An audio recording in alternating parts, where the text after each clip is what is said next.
public to work from home where possible, close the airports and ports to ordinary passengers, inform supermarkets, maximum spend of €50 per person per visit.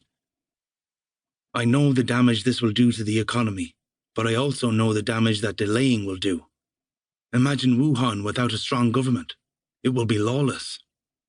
If we don't do this, I believe people will start taking things into their own hands. Varadkar did not respond to the email. Nearly 20 months later, he had moved jobs. Sitting in the last office on the left of the Taoiseach's ground floor corridor in the government buildings, he looked through the papers sent to him by Cunningham. I remember Kevin Cunningham being in touch with me about it, he said. There were a few people very early on who were warning that this could be a big thing. Before working in politics, Cunningham had spent time at the United Nations, building statistical models of human migration for its population division. He gained experience of working with messy data on people and populations, similar to that used when modeling disease outbreaks, on how large groups of people change and behave over time, and how rates of change work in the real world. When he was doing his undergraduate degree at Oxford, swine flu was seen as a significant threat to global health, and he became interested in epidemiological statistics. His great-grandmother and her baby died of the Spanish flu in 1918, so he took an interest in the area whenever it came up in his studies. He also understood exponential growth, a phrase commonly used to describe something growing quickly. In statistics and disease modeling, it has a narrower definition. It means that a single infected person might infect another 2 on day 0.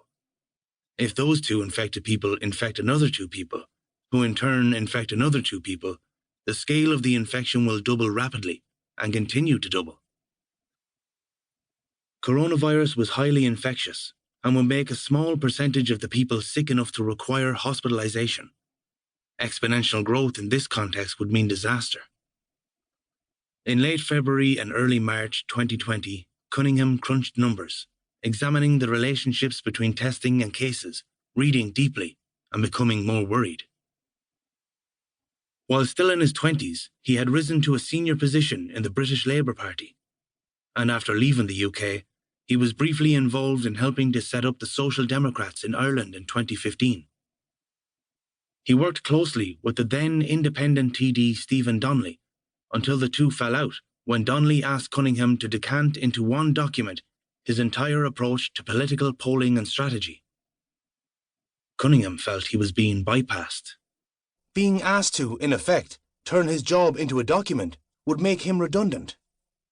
He lost all faith in the Wicklow TD and quit the nascent party before it was launched.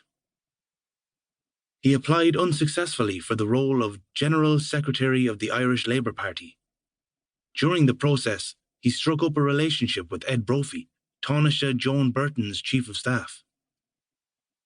After Labour was nearly annihilated in the 2016 general election, both men were in need of work.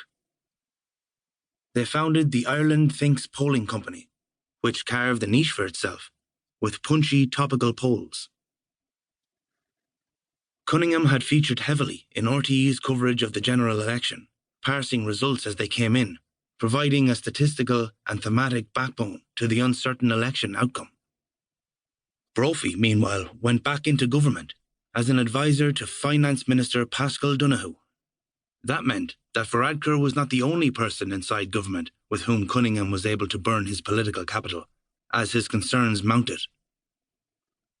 He watched the government prevaricate over what travel advice to give to punters bound for the Cheltenham Horse Racing Festival, and the debate over whether St. Patrick's Day festivities should proceed. All that clearly told him one thing: no fucking way were they on top of this. Cunningham had a little more purchase with Brophy than with Varadkar, and was more willing to strafe him with texts and emails.